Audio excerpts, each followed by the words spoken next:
Luc Marius Ibriga, ancien contrôleur général de l'État, décédé le 25 décembre 2022, a été inhumé ce 3 janvier à son domicile à Tinkodgo, dans le centre-est du Burkina Faso. Ses proches et collaborateurs retiennent de lui un modèle à suivre, un homme intègre, humble et un grand serviteur de l'État. Image de l'inhumation et témoignage tout de suite. Discours à la nation du chef de l'État prononcé le 31 décembre dernier depuis Solenzo dans les Bawa. Ce discours est diversement apprécié. Le professeur Albert Ouedraogo lui salue l'initiative de mettre l'accent sur la lutte contre la corruption et déplore l'absence des modalités de retour à une vie constitutionnelle normale avec des réformes nécessaires. Dans cette adresse, vous l'entendrez dans ce 20h. City d'Or, 13e édition, le duo sur la plus haute marche de la compétition du rire pour l'apothéose tenue hier dans la soirée. 6 candidats ont rivalisé de talent autour du thème Humour et paix. Ce festival a mobilisé plusieurs humoristes d'ici et d'ailleurs venus contribuer à la beauté du festival de la bonne humeur. Bonsoir, bienvenue dans ce 20h. Le 3 janvier, une date déclarée fériée, chômée et payée au Burkina Faso à cause du soulèvement populaire de 1966 qui a vu la chute du premier président Maurice Yamiogo. Chaque année depuis lors, les syndicats se retrouvent à la Bourse du Travail où des conférences rappellent aux nouveaux syndicalistes l'histoire du pays et leur rôle dans la dynamique du changement. Pour ce 3 janvier 2023, aucune activité n'a été programmée à cause du décès de l'ancien contrôleur général de l'État, Luc Marius Ibriga, qui a d'ailleurs été inhumé aujourd'hui, 3 janvier à Tinkodgo.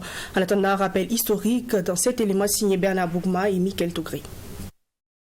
À l'origine de l'art post-colonial, il faut juste retenir les mesures d'austérité prises par le président Maurice Yamiogo. Il s'agissait d'une batterie de mesures qui visent à rationaliser les dépenses pour pouvoir faire face à la situation difficile d'alors. Des mesures dont la réduction des allocations familiales de plus de 50%, le rabattement des salaires de 20%, le blocage des avancements des fonctionnaires de 2 ans. En outre, le président Maurice Yamiogo avait interdit les réunions syndicales et le droit de grève. Sont également visés la suppression des subventions aux écoles privées. Tous ces événements sont arrivés au moment où le président Maurice Yamiogo venait de remporter l'élection présidentielle de 1965 avec 99,97% des voix. Mais les choses ont été débordées quand celui-là même qui a pris ces mesures s'est permis une lune de miel au Brésil à coups de millions sur le dos de l'État voltaïque en son temps après son deuxième mariage. En outre, Maurice Yamiogo avait sur son dos la chefferie traditionnelle dont il bafouait l'autorité. Il avait également institué des élections pour le choix des chefs traditionnels. Les relations entre Maurice Yamiogo et l'église catholique n'étaient plus également au beau fixe à l'issue de son deuxième mariage, car pour un ancien séminariste se réclamant catholique, la pilule était très difficile à avaler. Donc une marche pour protester contre ces mesures et réclamer plus de liberté syndicale va déchaîner en un soulèvement populaire. L'armée au pouvoir ont scandé les manifestants, dont l'homme politique, le professeur Joseph Kizerbo. Maurice Yamiogo abandonne son pouvoir au profit du colonel Aboubakar Sangoulé Lamizana, son chef d'état-major d'alors. La Haute-Volta, devenue Burkina Faso, venait d'offrir à l'Afrique son premier soulèvement de l'histoire, dont le remake a été l'insurrection populaire d'octobre 2014, pilotée cette fois-ci par les partis politiques et les organisations de la société civile. Les syndicats ayant observé les choses à distance, même si les différents militants des syndicats ont mis les pieds dans les plats. Les centrales syndicales, pour ne pas dire les organisations syndicales,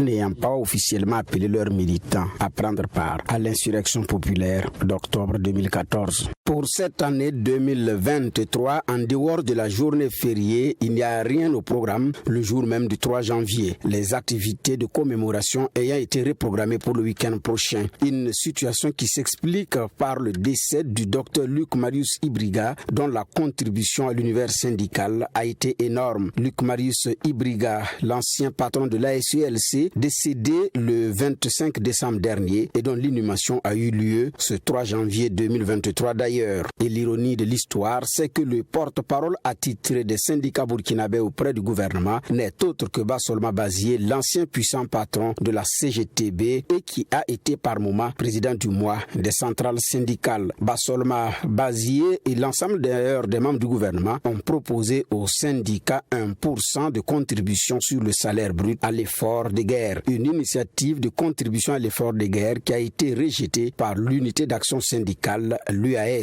Pour l'UAS, le gouvernement devrait aller chercher l'argent là où il faut le trouver. Le 3 janvier 2023 se commémore également au moment où Bassolma Bazié, qui a plusieurs fois organisé des conférences, des marches, meetings pour commémorer l'événement, n'a pas pu livrer les résultats des différents concours de la fonction publique à temps. C'est donc un ancien patron de la CGTB, organisateur des commémorations du 3 janvier 1966, qui est attendu par les candidats et l'ensemble des partenaires sociaux.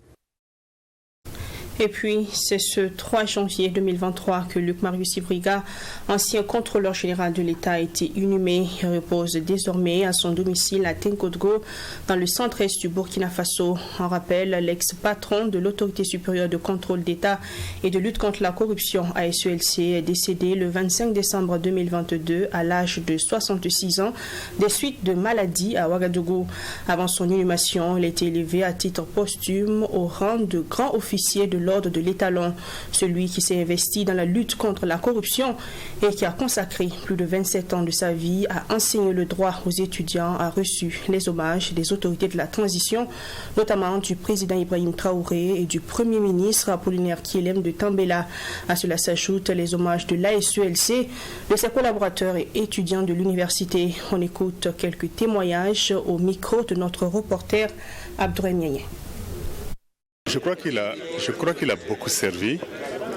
Mais vous savez, il y a des hommes qui sont discrets, qui sont humbles, qui sont modestes. Il ne fait pas de tapage. Luc ne dit rien, mais ce qu'il fait, c'est beaucoup de choses pour le pays. Il était convaincu d'une chose, il était convaincu qu'il fallait qu'il se batte pour la démocratie d'abord. Il était convaincu d'une chose, qu'il faut qu'il se batte pour la justice sociale, contre les inégalités, contre tous les maux qui minent la société. Donc c'était un grand combattant pour la gouvernance politique et démocratique dans notre pays. Il a fait sans trop de tapage, il a fait parce qu'il y croyait. Je crois que c'est bien de lui rendre hommage par rapport à ça. Ce que le professeur Ibriga, c'est le modèle que nous devons enseigner à notre jeunesse, mais surtout à ceux qui ont la prétention de gouverner. C'est quelqu'un qui parlait pour parler de valeurs, de principes. Mais c'est quelqu'un surtout dont le comportement reflétait exactement les principes et les valeurs dont il parlait. Donc c'est un homme intègre, c'est un homme rigoureux, c'est un homme qui s'est vraiment battu et qui a donné le meilleur de lui-même à nos étudiants et à nos jeunes collègues anciens. Donc nous retenons de lui un homme qui s'est battu utilement pour son pays, un homme qui a porté l'enseignement supérieur à un niveau élevé, un homme qui est resté intègre dans ses convictions, un homme qui était prêt à aider son prochain. Son caractère affable, son caractère disponible, son assistance à toutes les personnes qui viennent à lui demander un service. Il reste attaché aux valeurs que nous sommes en train de perdre malheureusement sur notre territoire et qui caractérisent l'intégrité. Il est affable. Personne ne pourra dire de Luc qu'il est quelqu'un qui se vante, quelqu'un qui se montre ou quelqu'un qui veut se montrer en premier en dehors de respecter les valeurs communautaires. À la suite de ce 20h, prélèvement de 1% sur les salaires des travailleurs du public et du privé pour soutenir l'effort de guerre. La coordination nationale des syndicats de l'éducation et de la recherche, après sa rencontre avec le chef de l'État le 9 décembre dernier et après réflexion, marque son désaccord face à l'initiative. Pourquoi refuse-t-elle de donner son aval? Quelles raisons apporte-t-elle? Face à notre reporter, le coordonnateur de l'organisation, Souleymane Badiel, apporte des réponses et propose à l'État de se tourner par exemple vers les sociétés minières et industrielles. Fatima Tanikema. 106 milliards de francs CFA, c'est la somme dont a besoin l'État burkinabé pour prendre en charge les volontaires pour la défense de la patrie VDP. Une prise en charge qui prend en compte leur prime qui est de 60 000 francs CFA par mois, leur dotation en armes, en tenue, en logistique et carburant. Et c'est pour faire face à toutes ces dépenses que l'État a fait des propositions parmi lesquelles le prélèvement de 1% sur les salaires des travailleurs du public et du privé. Informé de cette proposition par le chef de l'État, la coordination nationale des syndicats de l'éducation et de la recherche refuse de donner son aval pour cette opération de prélèvement. Un refus qui s'explique selon Souleymane Badiel. Les écoles et les établissements étant fermés, cela a créé des difficultés en termes de conditions de vie et de travail que les personnels acceptent en tenant compte justement de cet état particulier dans lequel se trouve notre pays aujourd'hui. Et troisièmement, une opération de contribution a été sollicitée, imposée pratiquement au travers de l'éducation et de la recherche aux élèves, dans le cadre justement de soutenir les forces de défense et de sécurité. Au regard donc de ce qui précède, la coordination nationale des syndicats de l'éducation et de la recherche propose à son tour au gouvernement de se tourner vers d'autres niches. Il en existe plusieurs selon Souleymane Badiel. C'est d'abord les restes à recouvrer. Les restes à recouvrer, l'unité d'action syndicale, en recoupant effectivement les différentes informations officielles, a établi ces restes de recouvrer-là à plus de 800 milliards. 800 milliards, c'est quand même une cagnotte énorme qui pourrait servir non seulement dans la lutte contre le terrorisme, mais même au-delà. Il pense également que l'État pourrait se tourner vers les sociétés minières et celles industrielles en général pour combler le manque à gagner. Retour sur le discours à la nation du chef de l'État, le capitaine Ibrahim Traoré, prononcé le 31 décembre dernier depuis Solenzo dans les Bawa. Ce discours a été apprécié par plus d'un. C'est le cas de l'ancien chercheur, le professeur Albert Ouedraogo, qui a salué l'initiative de mettre l'accent sur la lutte contre la corruption. Il appelle par conséquent l'armée à s'assumer et à ne pas utiliser les volontaires pour la défense de la patrie comme de la chair à canon. On l'écoute dans cet entretien réalisé par Serge Kabouri. Chers compatriotes, vaillant peuple combattant du Burkina Faso. 72 heures après son adresse à la nation, le discours du chef de l'État, le capitaine Ibrahim Traoré, est diversement apprécié par les Burkinabés. Sont de ceux-là le spécialiste de la littérature orale africaine et ancien chercheur, le professeur Albert Ouedraogo. Il apprécie positivement la forme du discours. J'ai apprécié le fait que ce soit rendu sur le site de Solenzo, qui vient d'être libéré, pour tenir son discours dans une tenue martiale qui prouve vraiment que nous sommes en situation de guerre et qui montre la gravité de la situation dans laquelle se trouve le Burkina et qui mérite que tous les Burkinabés soient sur le pied de combat.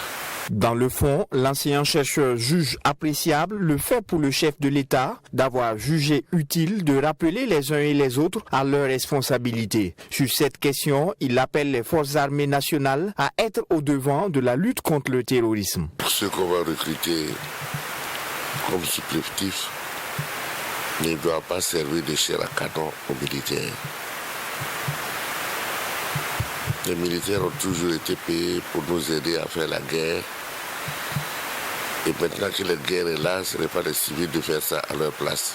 Il n'est pas normal que les généraux, les lieutenants-colonels, les capitaines se retrouvent derrière la ligne et qu'on mette les VDP devant. Non, jusqu'à demain, je dis non. L'annonce du président à travers son discours de s'en prendre à la corruption a également été saluée par l'ancien chercheur. Je puis vous dire qu'aucune guerre ne sera gagnée contre les terroristes tant que notre armée ne sera pas débarrassée de la corruption. Il faut qu'ils nous disent où l'armée en est avec le dossier de Idata. Il faut qu'on nous dise où on en est avec le dossier de Gasquendé, où il a même été affirmé qu'il y a eu de la complicité à l'intérieur de l'armée. Qu'ils nous disent, lorsqu'il a envoyé réquisitionner des cars, qu'on est passé de 200 000 à 600 000. Quels sont ceux qui sont responsables de cette surfacturation? Toutefois, le professeur Albert Ouedraogo déplore l'absence dans le discours du chef de l'État des modalités de retour à une vie constitutionnelle normale avec les réformes nécessaires. Il souhaite par ailleurs des vœux de paix et de stabilité pour le Burkina Faso en cette nouvelle année 2023.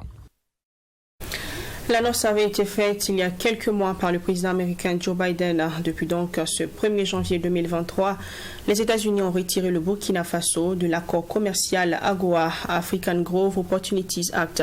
La raison avancée, non-respect des exigences des statuts de l'AGOA, une décision justifiée par l'absence de progrès vers une démocratie après 2 coups d'État perpétrés en moins d'une année. Une telle exclusion impacte les secteurs porteurs de l'économie burkinabé, vu que cet accord permet aux pays de l'Afrique subsaharienne d'exporter sur le marché américain sans droit de douane. C'est du moins ce que pense l'économiste Mahamadou Diarra. Entretien avec Fatima Tanikema. Permettre aux pays subsahariens d'exporter sur le marché américain sans droit de douane. C'est toute l'importance du AGOA, African Growth Opportunities Act, ou encore la loi sur la croissance et les opportunités de développement en Afrique. Une loi américaine votée et promulguée en 2000. L'objectif étant de faciliter les échanges commerciaux entre les États-Unis et les pays de l'Afrique dans la philosophie américaine qui veut que le développement passe par les relations commerciales en lieu et place de l'aide publique au développement. Donc pour les Américains, au lieu de faire donc de l'aide au développement, il convient de promouvoir les échanges commerciaux, ce qui va relancer donc les activités de production, on crée des emplois et c'est ça qui va réduire donc la pauvreté au niveau donc de nos pays. Plus d'une trentaine de pays africains, dont le Burkina Faso, bénéficiaient de cet accord. Mais Washington vient d'exclure le pays des hommes intègres de AGOA. Selon le professeur Mahamadou Diarra, l'implication de cette exclusion sur l'économie nationale se situe à 2 niveaux. Si vous prenez d'un point de vue macroéconomique, vous allez vous rendre compte que les échanges commerciaux entre le Burkina Faso et puis les États-Unis, ces échanges-là ne sont pas volumineux. Vous prenez les chiffres en 2021, nous sommes une trentaine de milliards de francs CFA sur un montant total de 2798 milliards. Donc, on se rend compte que c'est vraiment 1% des exportations du Burkina Faso qui vont vers les États-Unis. L'impact est donc infime sur le plan national, mais sur le plan sectoriel, c'est toute autre réalité. Selon le professeur Diarra, cette exclusion touche les secteurs porteurs en matière d'industrialisation au Burkina Faso, tels que les filières du textile, de l'anacarde, de la mangue et du karité. Un droit de douane qui vient frapper ces produits-là va les rendre moins compétitifs que par exemple les produits textiles en provenance du Bénin. Et ça, c'est sûr que ça peut pénaliser donc la politique industrielle du pays. Donc, ce qui veut dire que pour ceux qui sont dans ces secteurs-là, ils risquent donc d'avoir des problèmes pour écouler sur le marché américain. Un coup dur donc pour les acteurs susceptibles d'être impactés par cette exclusion de AGOA. À en croire notre économiste du jour, les acteurs des filières concernées, pour éviter de sombrer, doivent travailler à renforcer les partenariats avec les autres nations intéressées par leur production. Notons que le Burkina Faso est le 4e pays exclu de AGOA. Économie toujours, en 2022, le Burkina Faso a été fortement impacté dans ce domaine à cause des multiples crises. On assiste alors à plusieurs reports, tels que la conférence internationale des partenaires pour le financement du 2e plan national de développement économique et social, PNDS 2, en début d'année. Une rencontre qui devait permettre de rassembler 19 000 milliards de francs CFA. Au cours de cette année, des produits de première nécessité ont connu des hausses parfois insupportables pour la population. Bilan économique national maintenant avec Serge Kabouri. L'année 2022, qui dès les premières heures s'annonçait comme une année de résilience économique après la crise du Covid-19, aura été impactée par plusieurs rebondissements. Sont de cela le report de la conférence internationale des partenaires pour le financement du deuxième plan national de développement économique et social PNDS2. Le report de la conférence de ce plan qui devait permettre de réunir 19 000 milliards de francs CFA n'a pas été le seul handicap pour le début d'année 2022. L'année débutant avec Roch Kaboré comme chef d'État, le président annonçait déjà dans son discours de fin d'année 2021 ses grands chantiers économiques pour l'année qui s'annonçait. 2022 n'aura duré que 24 jours pour les projets économiques du président fraîchement élu. Avec le coup d'État du 24 janvier qui porte le lieutenant-colonel Paul-Henri Sandaogo Damiba à la tête de l'État, la trajectoire économique prend une autre tournure. L'une des premières conséquences est l'ordre donné aux ministres et présidents d'institutions de suspendre l'engagement de nouvelles dépenses en dehors de celles relatives à la gestion courante des affaires. Cette disposition aura comme conséquence la paralysie de certaines activités et initiatives, notamment celles directement tributaires de la dépense publique. Le 14 mars, par circulaire signée du ministre de l'économie, Seglaro Abel Somé, les mesures de restriction sont finalement levées. Profondément entamées par ce arrêt brusque, les choses reprennent timidement avec les opérations de clôture du budget 2021. L'on assiste à une flambée des prix sur le marché des produits de grande consommation. Pour certains produits comme le sucre, la tendance haussière devient insupportable. Le 16 mars, le ministère en charge du commerce, à travers un communiqué, prend les devants et met en garde les commerçants sur certains prix appliqués. Après des rejets et des démentis, le prix du pain connaît également par endroits une augmentation, ouvrant ainsi une lutte entre les fêtières des boulangeries et le gouvernement. On assiste dans un premier temps à la fermeture de certaines boulangeries par la fêtière et la mise sous scellé d'autres boulangeries par les autorités. Une solution est ensuite trouvée après de vives concertations pour maintenir le prix de la baguette de pain à 150 francs CFA et en contrepartie, le gouvernement s'engage à rouvrir les boulangeries sous scellé. Les hydrocarbures n'échappent pas à cette vague d'augmentation. Après une première augmentation de 100 francs en mai 2022, une nouvelle hausse s'applique à hauteur de 35 francs CFA par litre pour le super, 30 francs pour le gasoil et 40 francs par litre pour le DDO. En 2022, on assiste ainsi à une augmentation des prix des produits de première nécessité de 18% comparativement à 2021 selon des données de l'INSD. Dans un tel contexte, les Burkinabés assistent à l'augmentation de la rémunération des membres du gouvernement à hauteur de 145% et celle du Premier ministre de 155%. Un membre du gouvernement touche désormais 2 386 256 francs CFA sans les avantages liés à sa fonction. Au niveau de la Direction générale des impôts, l'on procède au lancement officiel de la généralisation de la facture normalisée au Burkina Faso. Objectif, assainir le climat des affaires, lutter contre le faux, la fraude fiscale, permettre une sécurisation des transactions et enfin lutter contre la concurrence déloyale. Autre élément qui a marqué l'année 2022, c'est la suspension des activités liées au second compact du Millennium Challenge Corporation en raison du coup d'État du 24 janvier. À 7 mois du démarrage du programme prévu initialement pour août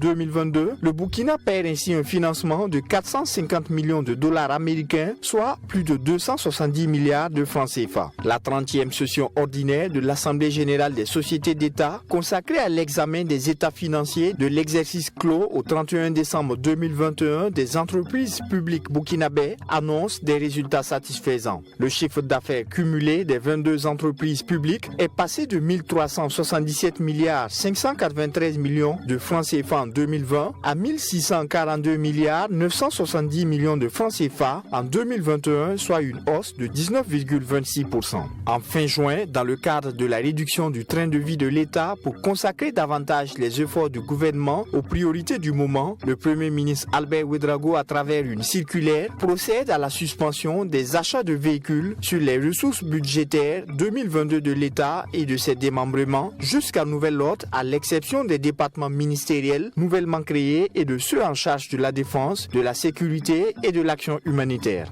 Le 30 septembre 2022, on assiste de nouveau à un coup d'État qui porte à la tête de l'État le capitaine Ibrahim Traoré, dressant ainsi une nouvelle trajectoire avec la la formation d'un nouveau gouvernement. Une fois le gouvernement et l'Assemblée législative de transition formés, avec Maître Joachim Son Kielem de Tambela comme Premier ministre et Ousmane Bougma à l'ALT, les premières orientations sont données. Les priorités du moment tournent autour de la sécurisation du territoire, l'amélioration de la qualité de vie des Burkinabés ainsi que l'amélioration du système de la gouvernance. Et pour leur mise en œuvre, l'Assemblée législative de transition a adopté à l'unanimité la loi de finances exercice 2023. C'est un budget qui s'élève à 2631,3 milliards de francs CFA en recettes et 3235,9 milliards de francs CFA en dépenses. La restauration de l'intégrité du territoire se révèle être la principale priorité de ce budget. À cela s'ajoute la proposition du gouvernement du prélèvement de 1% sur le salaire net des travailleurs du public et du privé en guise de soutien à l'effort de guerre. Une proposition qui déjà passe mal avec le refus de l'unité d'action syndicale UAS. Elle estime que les travailleurs contribuent déjà à l'effort de guerre avec le paiement de l'IUTS. 2023 sonnera-t-il comme l'année de résilience tant attendue? Nul ne le sait, mais pour l'heure, les yeux sont rivés vers l'économie nationale qui reste toujours tributaire de ce qui sera fait contre l'hydre terroriste. En culture, la 13e version de Ouistiti d'or du rire a connu son apothéose dans la soirée du 2 janvier 2023. Place a été donnée aux jeunes humoristes de compétir et c'est le duo qui est vainqueur de Ouistiti d'or du rire 13e édition avec 15,95 de moyenne. Notons que cette édition a mobilisé des humoristes du Burkina Faso et de la Côte d'Ivoire. Les prix seront remis dans les 4 premiers mois de l'année. Mais pour l'instant, retour en images sur ce festival avec Alexis Winkoni Belem Naba. Tu sens une connexion avec le Saint-Esprit. Oh, c'est fort. Jamais. Le duo est le vainqueur de Ouistiti d'or du rire de cette 13e édition avec 15,95 de moyenne. Humour et paix, c'est le thème développé par ces 6 candidats qui sont passés sur la scène du Sénasa. Le respect du ton, du temps, le niveau et un meilleur développement de la thématique qui ont valu au duo le prix de ce Ouistiti d'or. C'est le travail et plusieurs fois les grands frères nous ont dit, de toute façon vous êtes là, si vous n'approchez pas, si vous ne travaillez pas, ça ne va pas le faire. Juste avant la finale, franchement, on était un peu découragés parce que c'était difficile. Le temps, on gérait, c'était compliqué, c'était très compliqué. On a dû couper beaucoup de choses dans le sketch et aujourd'hui, on a pu respecter le temps. Ce Ouistiti d'or s'est fait sous la forme d'un sommet des chefs d'État ouest-africains pour le retour de la paix. Plusieurs humoristes burkinabés et ivoiriens étaient sur scène pour prêcher cette paix, notamment Moussa Petit-Sergent, Philomène, ambassadeur Aga Lawal et Mala Adamo, celui-là même qui a porté la casquette de plusieurs chefs d'État, dont le président de la transition burkinabé Ibrahim Traoré, pour prôner la paix chère au peuple burkinabé. Nous, notre rôle, c'est de faire passer nos messages, faire passer surtout la paix, la paix, la paix. Où nous on nous voit, où ça pleure, ça doit pleurer de rire. Où ça tombe, ça doit tomber de rire. Voilà, c'est ce que nous demandons, c'est ce que nous voulons. Blogueurs qu'on appelle cyberactivistes et tout ça, vous êtes des ambassadeurs de paix. Vos apparitions doivent être des apparitions de paix. Voilà, vos apparitions doivent éteindre le feu et non allumer le feu. Et ça, on compte sur vous pour la paix en Afrique et dans le monde. Pour ces humoristes, disent-ils être des VDP, des volontaires pour déstresser la population. Une population meurtrie par la crise sécuritaire et humanitaire. Et c'est une révolution du rire qui est initiée selon le promoteur du festival. Ce que nous pensons avoir perdu au Burkina et que nous tentons de reconquérir en même temps que notre territoire, c'est la paix. Et vous savez que quand on a la paix, on peut partager la bonne humeur. Et comme nous sommes un festival d'humour, nous souhaitons que chaque humoriste devienne un vecteur de paix.